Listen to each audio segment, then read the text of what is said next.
আমি বিরোধী থেকে বিধায়ক বা প্রত্যেকটা বিধায়কের কাজটা কি আগে আপনাদের জানতে হবে। কাজ হচ্ছে তার নির্বাচনী প্রথম কাজ, তার নির্বাচনী ক্ষেত্রে সমস্যাগুলো তুলে ধরা, কনসার্ন ডিপার্টমেন্টাল মিনিস্টারকে জানানো, মিনিস্টার এই সমস্যাগুলোকে সমাধান করা। যেমন আমাকে এই রাস্তাতে যখন আসছিলাম, আমার গাড়িতে যারা থাকে আমি সঙ্গে সঙ্গে বললাম এই রাস্তাটা কতটা থেকে খারাপ এটা নোট করো। এটা আমার তৈরি করে দেওয়ার যা বরাদ্দ থাকে ক্ষমতা নাই, কিন্তু এটা খোঁজ নেবো কি এটা কি পিডব্লিউডি রাস্তা আমি বলছি, বা পঞ্চায়েত সমিতির রাস্তা বা জেলা পরিষদের রাস্তা, যেটা হবে সেই দপ্তরে আমার কাজ কি হবে জানানো, আর সরকারের কাজ কি হবে দপ্তরের কাজ কি হবে রাস্তাটা ঠিক করে দেওয়া। এটা হচ্ছে সিস্টেম। আমি সেই কাজটা আপনাদের করে থাকি। সেই জন্যই বিভিন্ন সময়ে আমি বিভিন্ন বুথে আসি, সেখানকার মানুষের সাথে কথা বলি। আমি চাইলে আজকে প্রাণগঞ্জ অঞ্চলে কোন একটা জায়গায় জনসভা করতাম, মতামত নিতে পারতাম, কিন্তু ওখানে এই বুথের বয়স্ক আর মহিলা সবাই পৌঁছাতে পারবে না। কিন্তু একটা বয়স্ক মহিলা তার বিধবা ভাতা বা একজন বয়স্ক পুরুষ তার বার্ধক্য ভাতা পাচ্ছে না, পাওয়ার যোগ্য, সে তার বলতে ওখানে গিয়ে পারবে না। এত লোকের ভিড়ে তোমরা একটু পিছিয়ে আসো না, এত লোকের ভিড়ে সে ওখানে গিয়ে তোমরা এখানে বসে পড়ো, যারা ইউটিউবে চালাচ্ছ বসে পড়ুন তো আপনারা এখানে। এত লোকের ভিড়ে গিয়ে আমার কাছে পৌঁছাতে পারবে না। বা আমার অফিস আছে মাঝের আগে প্রতি সপ্তাহে আমি আসবো, অফিসে বলবো যার দরকার সে আসো না, আমি এটাও না। আমি বিভিন্ন সময় বিভিন্ন বুথে চলে যাই, আপনাদের পাড়াতে চলে আসি, কারণ আপনারা সহজেই আমাকে আপনাদের সমস্যার কথা যাতে বলতে পারেন, আমি শুনে সমাধান কিভাবে করা যাবে সেটা আমি জানাই। কোনো সমস্যা নেই, তুমি ছেড়ে দাও, তুমি বসো। রোগ ভাই তুমি বসো, না পড়লে ডক্টরের থেকে চলবে কি করে, পরে হাত পা ভাঙবে, ডক্টর চলতে হবে, সে প্লাস্টার করবে করবে। এই রোগ ভাই বসো, চেয়ারটা একটু এগিয়ে নাও, বসো বসো বসো। তা আপনাদের সেই জন্য আজকে আসা। আমি আপনাদের বলি, আপনাদের আমি বিধায়ক, আমি আপনাদেরকে কি বলেছিলাম, এসআইআর নিয়ে একটা কথা বলেছিলাম। এসআইআর এ 58 লক্ষ মানুষের নাম বাদ পড়েছে, আপনারা জানেন কি? এখন পর্যন্ত 58 লক্ষ মানুষের নাম বাদ পড়েছে। আপনার বুথের কার নাম বাদ পড়েছে ভাই? কিন্তু কি ভয় দেখাচ্ছিল আমাকে, আপনাকে সব কেটে যাবে, হ্যান করবে ত্যান করবে। আমি বলেছিলাম ভয় পাবেন না। ভয় পেলে কি সমস্যার সমাধান হবে? কিভাবে ফর্ম ফিল আপ করতে হয়, কি করতে হয়, সব সহযোগিতা করেছি কি করিনি বলেন? অল্প কটা দিনে আমি ভাঙড়ে 28টা প্রোগ্রাম করেছি, জনসভা নয়, কিভাবে এসআইআর এর ফর্ম ফিল আপ করতে হবে আমি সেগুলো গিয়ে দিয়ে দেখিয়েছি। আপনারা বিপদে ছিলেন, আমি আপনাদের পাশে দাঁড়িয়েছিলাম। হয়তো সুখে দাঁড়াতে পারেনি, কিন্তু বিপদে দাঁড়াতে। এখন হেয়ারিং পিরিয়ড চলছে, হেয়ারিং করছে। আমরা দাবি করেছিলাম বয়স্কদেরকে ছাড় দেওয়া হোক, বয়স্ক অসুস্থ ব্যক্তিদের বাড়িতে গিয়ে হেয়ারিং করা হোক। আমরা দাবি করেছি কি যারা বাইরে আছে তাদেরকে হয় ভার্চুয়াল হোক, নাহলে পরিবারের কারোকে দিয়ে হেয়ারিং করা হোক। এই কথাগুলো মান্যতা পাচ্ছে কি পাচ্ছে না আপনারা মিলিয়ে নেবেন। এখন বাবু একটু আসতে, বাবুদেরকে আসতে করেন। এখন আপনাদের বলি, এসআইআর পিরিয়ড চলছে, আপনারা হই হই হবেন না, আতঙ্কিত হবেন না। আমি এটা বলেছিলাম ফর্ম ফিল আপ করতে পারছেন না, ভাঙড় থানায় যাবেন, থানার অফিসারদেরকে বলবেন, দেখবেন করে দেবে, কারণ তারা আমাদের বন্ধু, তারা আমাদের সমাজে একটা গুরুত্বপূর্ণ ভূমিকা পালন করে। মানে এটা কেন বলেছিলাম যে আপনি আতঙ্কিত না হন, আপনার ফর্ম যে কেউ ফিল আপ করে দেবে, এই জন্য বলেছিলাম। নিশ্চিতভাবে আপনাদের এখান থেকে অনেকে থানার অফিসারদেরকে জিজ্ঞাসা করেছে ফর্মটা ফিল আপ করে, আমার কাছে খবর আছে স্যার এটা ঠিক আছে, একটু কারো ভুল হয়েছে, থানার অফিসারও কিন্তু বলে দিয়েছে এটা ভুল হয়েছে, ঠিক করে না। এইটা তো সম্পর্ক আমাদের। আজকে হেয়ারিং এর জন্য অনেকে ডাক হচ্ছে, নির্দ্বিধায় আপনারা যাবেন, নির্দ্বিধায় যাবেন। হেয়ারিং কিন্তু আপনি মিস করবেন না। ফাইনাল লিস্ট পাবলিশ হবে, ঠিক যেভাবে আমি ভরসা করেছিলাম খসড়া লিস্টে নাম কারো কাটা যাবে না, ফাইনাল লিস্টেও কারো নাম কাটা যাবে না। কারণ আর্টিকেল 326 সংবিধানের 336 26 নম্বর অনুচ্ছেদে প্রত্যেকটা ভারতীয় 18 বছর ঊর্ধ্বে বয়স তার ভোটদানের স্বাধীনতা আছে। তাহলে আপনার ভোটদানের স্বাধীনতা কেউ কেড়ে নিতে পারবে না, আপনার ভয় পাওয়ার কোনো দরকার নেই। এবার ধরছি আপনার ফাইনাল লিস্টের নাম আসেনি, তাহলে কি করবেন? ঘাসমরা খেয়ে নেবেন, গলায় কিছু দিয়ে দেবেন? এ কাজ ভুল করবেন না। এটা ভরসা আপনাদের আছে তো যে আপনাদের বিধায়ক আপনাদেরকে বিপদে ফেলে চলে যাবে না? কজন ভরসা করেন যে বিধায়ক আমাদের পাশে থাকবে? হাত তুলুন তো মায়েরা। ভরসা করেন তো নাকি যে আপনাদের বিধায়ক আপনাদের পাশে থাকবে? হাতটা তুলে রাখো। ভরসা করেন তো? তাহলে আমি আপনাদের বলবো, হিয়ারিং এ ডাক যাদের করেছে যাবেন, কোনো ভয় পাওয়ার দরকার নেই। যা যা কাগজ নিয়ে যেতে বলেছে সে কাগজ সব আছে আপনার কাছে। নামের বানান ভুল, আর এই নামের বানানটা ঠিক করতে 2019 সাল থেকে আমরা দুই ভাই মিলে বারবার বলেছিলাম, কানে তখন আপনাদের অনেকে ঢোকেনি। এখন বুঝতে পারছেন একটু শুধু নামের বানান ভুলটার জন্য কি হচ্ছে। যাবে, হিয়ারিং হবে, ফাইনাল লিস্টে আপনার নাম আসবে। এবার ধরুন ফাইনাল লিস্টে আপনার নাম আসেনি, তাহলে কি করবেন? আপনাদের বিধায়ক আছে, আপনাদের কাছে একটা কপি আছে তো এসআইআর ফর্মে, গণনা ফর্মে, ওই কপির একটা জেরক্স এখানে কি আছে দায়িত্বে? মারুফ ভাই যারা আছেন, এরা সব আছে অঞ্চলে যারা আছে, তাদেরকে দিয়ে আমার কাছে পাঠিয়ে দেবেন যে ভাইয়া এসেছিল, এসে বিধায়ক এসেছিল, এসে এই জায়গাটার নাম কি বড়ালি মধ্যপাড়াতে এসে বলে গিয়েছিল বাই চান্স যদি ফাইনাল লিস্টে কারো নাম কাটা যায় তার জন্য আইনি লড়াই করবে। আপনাদের কারো যদি নাম কাটা যায়, আমি আশা করছি কাটবে না, এত কনফিডেন্স আমার। কেন? Because of constitutional right, constitutional পাওয়ার আছে বলে আমি বলছি যে সংবিধানের এই রাইটটা, অধিকারটা আছে আপনার আমার, আমি আপনি ভারতীয়, 18 বছর ঊর্ধ্বে আপনার ভোটার লিস্টের নাম থাকবে। কাটা মানে ভুল হচ্ছে, ভুল করবে না। যদি বাই চান্স কারো ভুল করে, সেই ভুলটাকে ঠিক করার জন্য কি আছে? আইন আছে। সেই আইনের জন্য আপনারা ভাববেন আইন আদালত মানে টাকা পয়সার ব্যাপার। হ্যাঁ, আইন আদালত মানে টাকা পয়সার ব্যাপার। তবে আপনাদের বলছি, বিপদে যদি আপনার বিধায়ক আপনার পাশে না থাকে, থাকবে কবে? যেভাবে মাদ্রাসা, মসজিদ, ঈদগাহ, কবরস্থান তথা ওয়াকফ সম্পত্তি বাঁচানোর জন্য আপনার বিধায়ক সুপ্রিম কোর্টে গিয়ে মামলা করেছে, আপনাদের মসজিদগুলোকে বাঁচানোর জন্য, আপনাদের কবরস্থানগুলোকে বাঁচানোর জন্য মামলা করেছে, একই ভাবে বলে যাচ্ছি আপনার ভোটার অধিকারে বাঁচানোর জন্য আপনি নয়, আপনার বিধায়ক দিল্লিগামী ফ্লাইট ধরবে, আপনার হয়ে আইনি লড়াই করবে। আপনার আমার বড় ভাইজান পীরজাদা আব্বাস সিদ্দিকী ভাইজান আমাকে একদিন রাত্রে ডেকে বলেছে যে তুই শোন, তুই উকিল রেডি কর সুপ্রিম কোর্টে, পশ্চিমবাংলায় যদি আমার একটা দলিত, আদিবাসী, মতুয়া, নমশূদ্র, হিন্দু, মুসলমান নির্বিশেষে কারো একজন বৈধ ভোটারের নাম যদি কাটা যায়, তুই সুপ্রিম কোর্টে গিয়ে মামলা করবি। তিনি যদি পুরুলিয়ার মাহাতোদের কথা ভাবে, তিনি যদি ঝাড়গ্রামের আদিবাসীদের কথা ভাবে, তিনি যদি ঠাকুরবাড়ির মতুয়াদের কথা ভাবে, তিনি যদি ফুরফুরা শরীফের পীর সাহেবদের কথা ভাবে, তিনি যদি মুর্শিদাবাদের মানুষের কথা ভাবে, মালদার কথা ভাবে, তাহলে ভাঙনের ভোটারদের কথা তিনি ভাবেন না? আরো বেশি ভাবে হয়তো বলছে বাস্তবিক অর্থে। তাহলে আপনারা নিশ্চিন্তে থাকবেন, এসআইআর নিয়ে অহেতুক চিন্তা করবেন না। চিন্তা করলে আপনার সমস্যার সমাধান হবে না। আপনি এসআইআর করে যদি ঘরে বসে থাকতেন, ফর্মটা কি ফিল আপ হতো? আমিও জানতাম না 2002 সালে লাস্ট এসআইআর হয়েছিল। এখন পড়াশোনা করতে হলে জানতে পারলাম। কারণ বলুন 2002 এর ভোটার লিস্টে সবার তো বাপ দাদুকে আমরা খুঁজে পেয়েছি, তাহলে বই পাচ্ছেন কেন? আমি আপনাদের বলছি, সব থেকে বড় কাগজ আপনার হাতে কি আছে জানেন? আপনি মায়েদের বলি আগে, মায়েরা বলুন, আপনি যে ভিডিওটা আছে ওটা কার ভিডিও? পিঠে আপনার স্বামী। আপনার স্বামী কোথা থেকে পেলো? আপনার শ্বশুরের কাছ থেকে। আপনার শ্বশুর কোথা থেকে পেয়েছে? তার বাবার কাছ থেকে, তাই তো নাকি? এখানে তো উঠে ওরা যে শহরের দিকে যায়, গ্রামের দিকে কে উঠে এসে বসবাস করে না। তা আমরা এখানে যারা আছি সবাই তো আমার দাদুদের জমির উপরে বসবাস করছি। ওই দলিলটাই তো আমার সব থেকে বড় ভারত প্রমাণ যে আমার দাদুর দলিলটা কত, দেশ স্বাধীন হয়েছে 1947-এ, আর আমার দাদুর 30 দলিলটা 1930-এর দলিল। তাহলে আমি ভয় পাবো কেন? ভয় পাওয়ানো হচ্ছে আপনাকে আমাকে।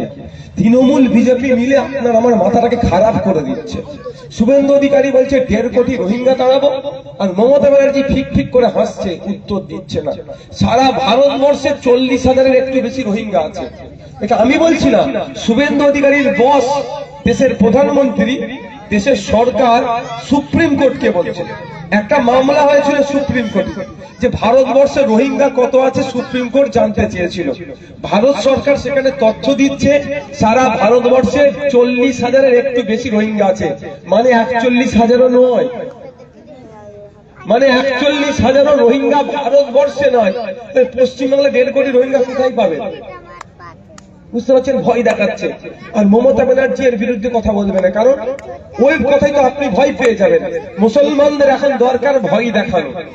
তৃণমূল এমন কোন প্রকল্পের নাম বলতে পারবে না যেটা চেয়ে ভোটটা নেবে, যেটা বলে ভোটটা নেবে। শুধুমাত্র বিজেপির ভয় প্রকল্প। এই প্রকল্প ছাড়া আর কোন প্রকল্প নাই। আপনি বলবেন ইমাম ভাতা দেয়, পুরোহিত ভাতা দেয়, সাইকেল আপনার মেয়ে পায়, নন মুসলিম বাচ্চারাও পায়। তাতে আমি কম্পেয়ার করছি না, কিন্তু বক্তব্যটা তাহলে আপনার কাছে ভয়টা কেন চাইবে? শুধুমাত্র বিজেপির ভয় দেখাও। আর বিজেপির ভয় কারা দেখাচ্ছে? শুভেন্দু অধিকারী রাত দিন বাজে বাজে মন্তব্য করছে। মন্তব্য করতে করতে এখন ভাঙড় যে কলকাতা পুলিশের আন্ডারে, কলকাতা পুলিশের সিপি স্যারেরকেও খিস্তি দিয়ে দিলেন, অকথ্য ভাষায় গালিগালাজ দিলেন। শুনেছেন তো আপনারা? তাহলে সিপি স্যারের মতো একটা সিনিয়র মোস্ট অফিসার আইপিএস, তিনি তাকে একটা বাজে ভাষায় কথা বলো। শুভেন্দু অধিকারীকে মহাশয়কে ধরে তার জেলের মধ্যে রাখা দরকার। রেখেছে কি? কেন? শুভেন্দু অধিকারীকে যদি জেলের মধ্যে রেখে দেয়, এখানে কেউ আর বাজে মন্তব্য ভয় আর করবে না। শুভেন্দু অধিকারী এতদিন যদি জেলে রেখে দিত, অসীম সরকার আর কুরআন শরীফ নিয়ে বাজে মন্তব্য করার সাহস দেখাতে পেত না। বুঝতে হবে আপনাদের। শুভেন্দু অধিকারীকে ছেড়ে রেখেছে আপনাকে ভয় দেখানোর জন্য। ভয় পাওয়ার দরকার নেই। আপনাদের একটা কথা বলে অন্য প্রসঙ্গে যাব। কারো আশীর্বাদে, কারো অভিশাপে আপনার ভোটাধিকার না থাকবে না যাবে। মাথায় থাকলো তো? শুভেন্দু অধিকারী অভিশাপ দিল, আপনার ভোটাধিকার চলে যাবে। আর মমতা ব্যানার্জি আপনাকে আশীর্বাদ করলো, আপনার ভোটাধিকার থেকে যাবে। এটা মাথা থেকে ছড়িয়ে দেয়। কোন অবৈধ ভোটারকে মমতা ব্যানার্জি কেন, দেশের প্রধানমন্ত্রীরও রাইট নাই তাকে বৈধ ঘোষণা করা। এটা মাথায় থাকে, আপনারা জানা থাকবে। কোন অবৈধ ভোটারকে বৈধ ঘোষণা করার অধিকার দেশের প্রধানমন্ত্রীরও নাই। সুতরাং কারো আশীর্বাদে আপনার ভোটাধিকার থাকবে এরকম ব্যাপার নয়। আর কোন বৈধ ভোটারকে অবৈধ ঘোষণা করার রাইট নির্বাচন কমিশন তো দূরের কথা, ভারত সরকারের যিনি এখন প্রধান মোদিজিরও অধিকার নাই। মাথায় থাকবে। এটা কোথা থেকে অধিকারটা পাচ্ছি? সংবিধান থেকে। যেই সংবিধানটাকে দেওয়ার জন্য আপনার আমার পূর্বপুরুষ বিনয় বাদল দীনেশ, আশফাকুল্লাহ, শহীদ পৃথিবীনাথ দেদার, বেগম হযরত মহল, ফুরফুরার পীর আবু বকর সিদ্দিক থেকে শুরু করে নেতাজি গান্ধীজি থেকে শুরু করে লাখো লাখো কোটি কোটি স্বাধীনতা সংগ্রামীরা কেউ আত্মত্যাগ করেছে, কেউ আত্ম বলিদান দিয়েছে। তার ফলে আপনি আমি একটা সংবিধান পেয়েছি। পৃথিবীর সব থেকে বড় লিখিত সংবিধান আমরা পেয়েছি। সেই সংবিধানের 326 নম্বর ধারাতে আপনার আমার ভোটাধিকারের অধিকার দেওয়া হয়েছে। কেউ এটা কেড়ে নিতে পারবে না, পারবে না, পারবে না। নিশ্চিন্তে থাকুন। মমতা ব্যানার্জি দিয়ে দেবে, শুভেন্দু অধিকারী কেড়ে নেবে। এই কনসেপ্ট থেকে আপনারা বাইরে আসুন। আচ্ছা বলুন, একটা ভোটারের ক জায়গায় নাম থাকবে ভাই? এই যে 58 লক্ষ নাম কাটা গেছে, আমি প্রথম দিকে বলেছিলাম মিলছে তো? কাদের নাম কাটা যাবে? আপনার এখানের একটা মেয়ের বিয়ে হয়ে গেছে কালিকাপুরে, ওইখানেও ভোটার লিস্টে নাম, এখানেও নাম। একটা জায়গায় তো ভাই কাটবে। এক নম্বর। দ্বিতীয়, যে মারা গিয়েছে তার ভোটার লিস্টে নাম কেটে যাবে। তৃতীয়ত হচ্ছে কোনো অস্তিত্ব নাই, ভোটার লিস্টে নাম আছে তার অস্তিত্ব নাই, মানে কি ডুপ্লিকেট ঢুকে বসে আছে। এই 3 ধরনের টোটাল বাদ গিয়ে 58 লক্ষ নাম বাদ গেছে। ওর মধ্যে বৈধ কতজন ছিল তাদেরও আনফরচুনেট হয়তো নামটা বাদ গেছে, তারও নামগুলো ঢুকে যাবে। তাহলে মাথা থেকে এটা সরিয়ে দিচ্ছেন তো? মায়েদের বলবো, মাথায় টেনশন নিচ্ছ তোমরা, আপনারা আর ভাত রান্না করছো। বাপ গেছে কোথায়? মাঠে চাষ করতে। দুপুর বেলা কষ্ট করে ঘেমে টেমে এসেছে, গোসল টোসল করে ভাত খেতে বসবে। মা যদি ভাত রান্না করতে করছো আর এসআইআর চিন্তা করছে, এসআইআর কি হবে কি হবে, ভাত তো পুড়ে যাবে, লাস্টে তো ক্যাচার লেগে যাবে ঘরে, পোড়া ভাত খাবে বাবা মা। হ্যাঁ, সকালবেলা উঠে মাঠে গিয়েছি, টেনশন নিও না। সন্ধ্যাবেলা ছেলেটাকে বাচ্চাটাকে নিয়ে হোমওয়ার্ক করাচ্ছেন, 2 আর 2 4 জায়গায় 2 আর 2 5 হয়ে যাবে, মাথায় যদি এসআইআর চিন্তা থাকে। তো এসআইআর চিন্তা নিয়ে কাজ করতে হবে না। আপনাকে চিন্তা করতে হবে। সংবিধান আপনাকে অধিকার দিয়েছে, কেউ কাটতে পারবে না। সংবিধান আপনার অধিকার দিয়েছে, যেটা কারো ক্ষমতা নেই কেড়ে নেওয়ার। হয়তো সাময়িক ভাবে আপনাকে ডিস্টার্ব করতে পারে, ওই ডিস্টার্ব থেকে গেন হওয়ার জন্য তো আপনার বিধায়ক আপনার পাশে দাঁড়াবে বলছে। একটা কেন, যদি 100 জনের, কেন যদি 1000 লোকের জন্য আইনি পরিষেবা দিতে হয় ভাঙড়ে, আপনাদের বিধায়ক ওয়াদা করে যাচ্ছে 1000 মানুষকে বিনামূল্যে আইনি পরিষেবার ব্যবস্থা আপনাদের বিধায়ক করে দেবে। তাহলে চাপের কি আছে? চাপ নেবেন কেন? ফালতু হেডেক নিয়ে লাভ নেই। কটা বাজে? আমি আর বক্তব্য দীর্ঘায়িত করবো না। আচ্ছা, আমার প্রতি আপনাদের ভরসা আছে? ভরসা আছে? আপনাদের ভোটকে নিয়ে আমি বিক্রি করেছি, আপনাদের সাথে প্রতারণা করেছি, আপনাদের সাথে বেইমানি করেছি, আপনাদের ভোটকে আমি অসম্মানও করিনি। তা আমার একটা ভরসা আপনাদের প্রতি এখন আমার জন্মাচ্ছে যত দিন যাচ্ছে। 2021 সালটা তখন নতুন আমরা দল তৈরি করেছিলাম, বিজেপি চলে আসলে এই গল্প শোনাচ্ছিল। সেই সময় অনেক মা আর বয়স্ক লোক আমাদেরকে ভোট দেয়নি, ফলে 26,151টা লিড পেয়েছিল খামচিহ্ন। এবারে আপনারা বিজেপি আর তৃণমূল যে আলাদা নয়, নতুন করে বলতে লাগবে না। একটা বাচ্চা ছেলেও জেলে গিয়েছে, যাহাই তৃণমূল তাহাই বিজেপি, যাহাই পদ্ম ফুল তাহাই জোড়া ফুল, এরা বিজেমূল, এটা বাচ্চা বাচ্চা জেলে গিয়েছে। তো 2026 সাল আসছে, এই ভরসাটা আপনাদের প্রতি আমি করছি। খামচিহ্ন এবারে ডবল মার্জিন নিয়ে বিধানসভার মধ্যে যাবে। 26,151টা লিড ছিল, ওই লিডটা এবার ডবল হবে, আশা করতে পারি তো নাকি আপনাদের কাছে? মায়েরা, গত নির্বাচনে কি হয়েছিল? বদমাইশি করেছিল গ্রামের মায়েরা বাপেরা, সহজ সরল অনেককে। তুমি ভাইজানকে ভোট দেবে, তুমি ভাবে ইভিএম মেশিন অন করতে হয় জানো? ওই বেচারি সহজ সরল মানুষ বলছে না জানিনি, বলছে 1 নম্বর সুইচটা টিপলে ইভিএম মেশিন অন হয়। মানে 1 নম্বর সুইচ মানে সব ভোট চলে গেল তোমার। তারপরে তুমি ভাইজানের খাম চিহ্ন দেবে, ও কাজ আর করবেন না। ইভিএম মেশিন সবসময় অন হয়ে থাকে, আপনার অপেক্ষায় আছে, আপনি কখন পুশ করবেন। তো আপনাদের বলবো, ইভিএম মেশিনের ওখানে গিয়ে হাত সামনের দিকে দেবেন না, কারেন্ট মেরে দেবেন, পেছন দিকে হাত দুটো রাখবেন, রেখে দেখবেন খাম চিহ্নটা কোথায় আছে, তার সোজাসুজি গিয়ে মেরে দেবেন। একদম 1, 2 এইসব হাত দেওয়ার প্রয়োজন নেই, 1, 2, 3, 4 এরকম ভাগাবেন না। গতবারে ভুল করেছিল অনেককে, গতবারে অনেককে কিন্তু ভুল বুঝিয়েছিল। ইভিএম মেশিন সবসময় অন থাকে। দেখুন, আমি এখান থেকে এসছি আপনাদের বিধায়ক। আপনাদের যদি মনে প্রশ্ন থাকতে পারে যে বিধায়ক হিসাবে 5 বছরে কি করলো, আমার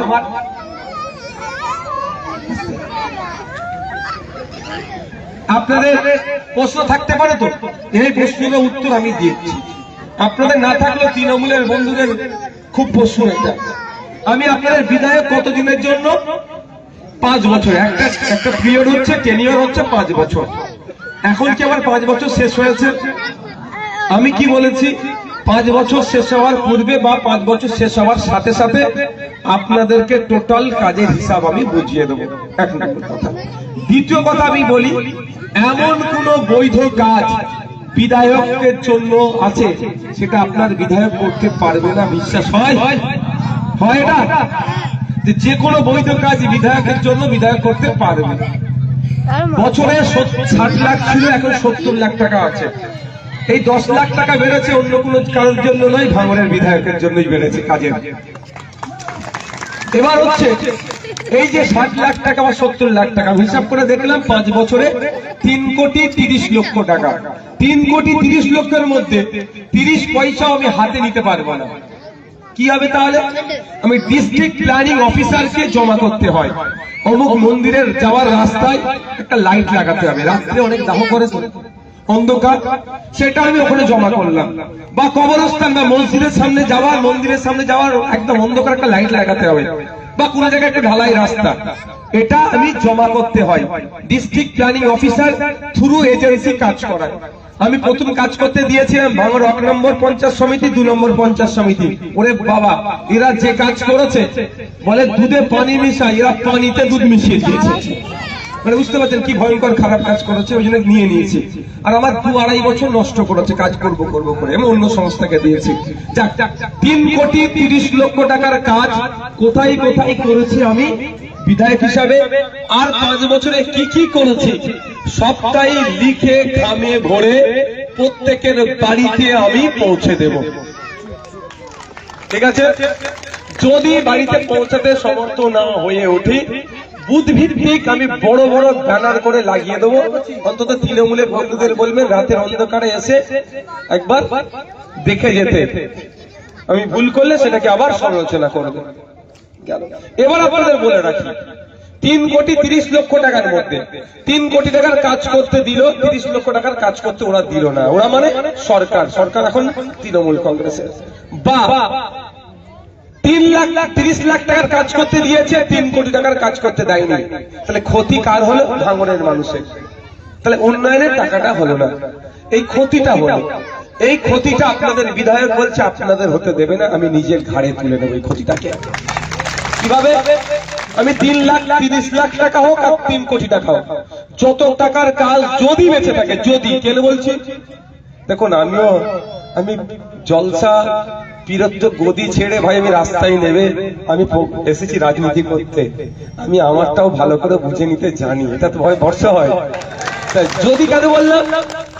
এই জন্য ওরা যে প্রশ্ন তুলছে ওদের উত্তর দেওয়ার জন্য। যদি দেখেছেন 30 লাখ টাকার মাত্র সরকার কাজ করতে দিয়েছে অথবা 3 কোটি টাকার কাজ করতে দিয়েছে, তাহলে আমার লসে রান করছে ভাঙড়ের মানুষ কত? হয় 3 কোটি টাকা বা 30 লাখ টাকার। আপনারা নিশ্চিন্তে থাকবেন, আপনাদের ক্ষতি আপনাদের বিধায়ক হতে দেবে না, চাই 30 লাখের হোক বা 3 কোটি হোক। যে কাজ, যে যত টাকার কাজ বাকি থাকবে আমি আমার গাঁটের টাকা বাড়ি থেকে নিয়ে এসে ভাঙড়ের মানুষের হাতে তুলে দেব। তাহলে ভাঙড়ের মানুষের ক্ষতি হলো না। কিন্তু ভাঙড়ের মানুষকে একটা যুক্ত জবাব দিতে হবে। সরকার অন্যায় ভাবে আপনার কাজ আটকে রেখেছে, আপনার অধিকার আটকে রেখেছে, এর জবাবটাও কিন্তু ভাঙড়ের মানুষকে, শাসককে দিতে হবে। এটা দেবেন তো? এটা আশা করা যায় তো? তাহলে আজকের পর থেকে যদি কেউ কথা বলে তার উত্তর আপনারা দিবেন কিভাবে? নিশ্চিত ভাবে জানেন আমাদের বিরুদ্ধে তারা পেরে উঠতে পারছে না, আমাদের কথা বক্তব্য নিয়ে এরা কোনো উত্তর দিতে পারছে না, তাহলে মিথ্যাচার করছে। আপনারা জানেন 21শে জানুয়ারি আমাদের পার্টির প্রতিষ্ঠা দিবস আছে। কি কি বিষয় নিয়ে? ওয়াকফ সংশোধনী আইনকে বাতিল করার জন্য যে আইন এনে বিজেপি সরকার মসজিদ, মাদ্রাসা, ঈদগাহ, কবরস্থানকে দখল করতে চাইছে। হয়তো এখানে কবরস্থানগুলোকে বুল্ডোজার চালিয়ে জুতোর ফ্যাক্টরি বানিয়ে দিতে পারে, যে আইন আনতে চলেছে কেন্দ্রের বিজেপি সরকার। আজকে ওয়াকফের উপরে নজর পড়েছে, কালকে দেবত্ব সম্পত্তির উপর নজর পড়তে পারে, তারপর দিন গুরুদুয়ারা সম্পত্তির উপর নজর আনতে পারে, তারপর দিন খ্রিস্টানদের গির্জা সম্পত্তির উপর নজর আনতে পারে, কোন কোন ধর্মীয় সম্পত্তির উপর নজর আসতে পারে। তাই আমাদেরকে লড়াই করে এটাকে বন্ধ করতে হবে গণতান্ত্রিক প্রক্রিয়াতে। এটাকে আইনকে প্রত্যাহারের জন্য যাবে। ফেক এসটি/এসসি সার্টিফিকেট ইস্যু করে প্রকৃত এসটি/এসসি সমাজের মানুষ সাথে বঞ্চিত হচ্ছে, তার বিরুদ্ধে আমাদের এখানে আছে। এইরকম করে আমাদের প্রায় 10টা মহিলার নিরাপত্তার কথা ভেবে, আমাদের শিক্ষা, স্বাস্থ্য, কর্মসংস্থানের কথা ভেবে আমরা সামনে রেখে আমাদের 21শে জানুয়ারি কলকাতায় আমাদের প্রতিষ্ঠা দিবস উদযাপন হবে শহীদ মিনার ময়দানে। আপনারা সব আসছেন তো নাকি? এবারে শুধু ছেলেদের নয়, শুধু ছেলেদের না, আমার কাছে খবর আছে ছেলেদের সাথে সাথে মেয়েরাও প্রস্তুতি নিচ্ছে। হ্যাঁ, মেয়েদেরকেও যেতে হবে। অন্তত আমি বলেছি বুথ ভিত্তিক 1-এর অধিক গাড়ি যেন মহিলাদের হয়। কি মায়েরা আসবেন তো নাকি? 21শে জানুয়ারি বেলা 11টার মধ্যে কলকাতায় আপনাদের পৌঁছাতে হবে। শীতের বেলা আমরা এই এত বেলাও আমরা করব না, আমরা তাড়াতাড়ি প্রোগ্রাম শেষ করব। তবে শহীদ মিনার ময়দানে একটা বড় চমক আছে। 4-4.5 বছর ধরে যে কোনো একটা চমক আপনারা দেখতে পাচ্ছেন না, সেটাও আছে। আপনারা আসবেন, সেই চমকটা শহীদ মিনারের ময়দানে আপনাদেরকে দেওয়া হবে। পরিশেষে এতটুকু অনুরোধ করব, রাজনৈতিক হিংসায় জড়াবেন না, রাজনৈতিক হিংসায় জড়াবেন না। দেখছেন কেউ বিতর্ক তৈরি করতে চাইছে, সঙ্গে সঙ্গে ভাঙড় থানা দায়িত্বশীল অফিসার যারা আছে ফোন করুন তাদেরকে, স্যার এখানে একটা অশান্ত হতে পারে, ডিস্টার্ব হতে পারে, সাহেবরা চলে আসবে। তারাও চায় না অশান্ত করুক, কারণ কলকাতা পুলিশের সুনাম পৃথিবী জুড়ে আছে, এটা মাথায় রাখুন। কলকাতা পুলিশের সুনাম পৃথিবী জুড়ে আছে, আর একটা জায়গায় কলকাতা পুলিশ আছে সেখানে হিংসা হবে, কলকাতা পুলিশের সুনাম ক্ষুণ্ণ হবে। সুতরাং আপনারা কোনো হিংসায় জড়াবেন না। মনে হচ্ছে এখানে কেউ অশান্তি করতে পারে, তৎক্ষণিক প্রশাসনকে ফোন করবেন, তাদের সহযোগিতা নেবেন, তাদেরকে কি করবেন, সহযোগিতা করবেন। আর একটা কথা বলি, আপনার এলাকায় দেখবেন অনেকে ঘর ভাড়া দেয়, দেন, আমি সেটা বলবো না, পেটের কিন্তু দেখবেন অন্য জায়গা থেকে লোক এসে আপনার এখানে ঘর ভাড়া নিচ্ছে, আপনি তাকে চেনেন না, জানেন না, অনুরোধ করব ঘর ভাড়া দেওয়ার আগে দেবেন, তাকে বলবেন একবার তার ডিটেলসটা লোকাল থানায় দিয়ে দেবেন। আমাদের নিরাপত্তা দরকার। পশ্চিমবাংলার আজকে মুখ্যমন্ত্রী মমতা ব্যানার্জি আছে, কালকে আপনি হতে পারেন, কিন্তু পশ্চিমবাংলার ক্ষতি আমরা কেউ চাইবো কি? এটা আমার মাতৃভূমি, এই ভূমির ক্ষতি এটা আমরা কেউ চাইবো? বদমাইশ লোক আসতে পারে, সে কি বলবে, আমি কলকাতা ৪২-এ ট্রিটমেন্ট করতে এসেছি, ওখানে অনেক ভাড়া, পরিবারটাকে নিয়ে এখানে একটু থাকবো। আপনার সাদা মনে কানা নাই যে ২০০০ টাকা মাসে ভাড়া পাবো, থেকে ১ মাস থাকুক। ও বদমাইশ তো ভুল কাজ করতে পারে, ক্ষতি করে দিয়ে চলে যেতে পারে এলাকার। তো বদনাম কি শুধু মমতা ব্যানার্জির একার হবে? আমি মনে করি রাজ্যের বদনাম হওয়া মানে আপনার আমার বদনাম হওয়া। তাই আমার সাথে মমতা ব্যানার্জির রাজনৈতিক মত পার্থক্য আছে, কিন্তু মমতা ব্যানার্জিকে বাংলাদেশের এক বক্তা বাজে ভাষায় কথা বলেছে, এখানে কোন নোটোরিয়াস ক্রিমিনালের সাহস হয়নি উত্তর দেওয়ার, ভাঙড়ের বিধায়ক কিন্তু উত্তরটা দিয়েছে। কিন্তু আমি মমতা ব্যানার্জির রাজনৈতিক বিরোধী, কিন্তু উনি end of the day she is our honourable chief minister. দিনের শেষে তিনি আমার মুখ্যমন্ত্রী সম্মানীয়। তোমরা এদিকে চলে আসো না ভাই, আমার ইলেকট্রিক আছে, এখানে বসো, কোনো সমস্যা নেই। কি তাহলে রাজ্য আমাদের, নিরাপত্তা আমাদেরকে ভাবতে হবে। তাহলে কি বললাম, কেউ ভাড়াতে আছে, তার ডিটেলস আমরা কি করব, থানাকে দিয়ে দেবো, থানা একবার ভেরিফাই করে নেবে, থানা ভেরিফাই করে বলবে রাখো, কোনো সমস্যা নেই। আর ও যদি পুরো খারাপ মতলবে আসে, থানা জানতে পারা যাবে, ও বেটাকে ধরে জেলের মধ্যে ভরে দেবে। মাথায় থাকবে ভাই। তাহলে প্রশাসনকে আমরা কি করব, সহযোগিতা করব। এটা ভাবুনি প্রশাসনকে সহযোগিতা মানে আমি বিশাল কিছু উদ্ধার করছি, নিজের এলাকাটা ঠিক থাকতে হবে। কেউ এসে একটা কিছু এই গাড়িতে দিয়ে দাও, একটা দুর্ঘটনা ঘটিয়ে দিলে কি হবে গো, ক্ষতি কাদের হবে? আমি আরো সহজে বলছি, আপনার বাড়িতে ছিল, একটা দুর্ঘটনা ঘটিয়েছে, তাহলে আপনাকেও তো প্রশাসন একবার তুলে নিয়ে যাবে, বিপদে তো আপনিও পড়ে যাবেন। তাহলে কি করতে হবে আপনাকে?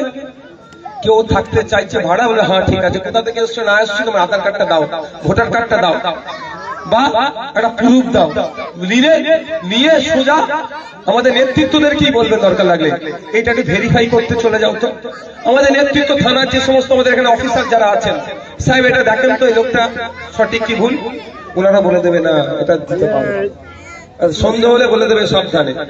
তাহলে কি হলো, ২০০০ টাকাটা নয়, আপনার জেলে ভাত খেতে হবে আপনাকে, আপনার বাড়িতে ছিল সে লোকটা, মাথায় থাকবে তো নাকি? কে চোরকে ডাকাত বলতে লাগবে না। এগুলো আপনাদের আমি বলছি এই জন্যই যে আমি একজন বিধায়ক হিসাবে আমি নিজেকে দায়িত্বশীল মনে করি, আপনাদেরকে দায়িত্বশীল হয়ে উঠতে হবে। সকলে ভালো থাকবেন। তাহলে সামনে 2026 নির্বাচন আসছে, সব প্রস্তুত আছি তো আমরা? প্রস্তুত আছি তো নাকি? ধান চিহ্নটা মনে আছে? আপনারা আশার যে বীজ বপন করেছেন, সারা রাজ্যের মানুষ আজকে বলছে একা খাম চিহ্ন ভাঙড় থেকে যাবে না, এবার একাধিক খাম চিহ্ন কোথায় যাবে? বিধানসভায় যাবে। 21শে জানুয়ারি বেলা 11টার মধ্যে কলকাতা শহীদ মিনারে পৌঁছাতে হবে। তাহলে 9টার সময় এখানে বার হওয়ার প্রস্তুতি আপনাদেরকে নিতে হবে। সকলে ভালো থাকবেন, সুস্থ থাকবেন, সম্প্রীতি ঐক্যের সাথে আপনারা থাকবেন, রাজনৈতিক হিংসায় জড়াবেন না, রাজনৈতিক হিংসায় জড়াবেন না। কোন পাড়াতে 8জন মানুষের ঘোরাফেরা দেখলে থানাকে জানাবেন আপনারা, কারণ কোন দল কোন পার্টির থেকে বড় কথা, আগে আমার দেশ, আগে আমার বাংলা। দেশ ঠিক থাকলে, বাংলা শান্তিতে থাকলে আমি আপনার শান্তিতে থাকবো, আপনি আমি শান্তির সাথে জয় করতে পারবো। আর বাংলা যদি অশান্তিতে থাকে তাহলে দল কাকে নিয়ে করবো, এটা মাথায় রাখবেন। ধন্যবাদ।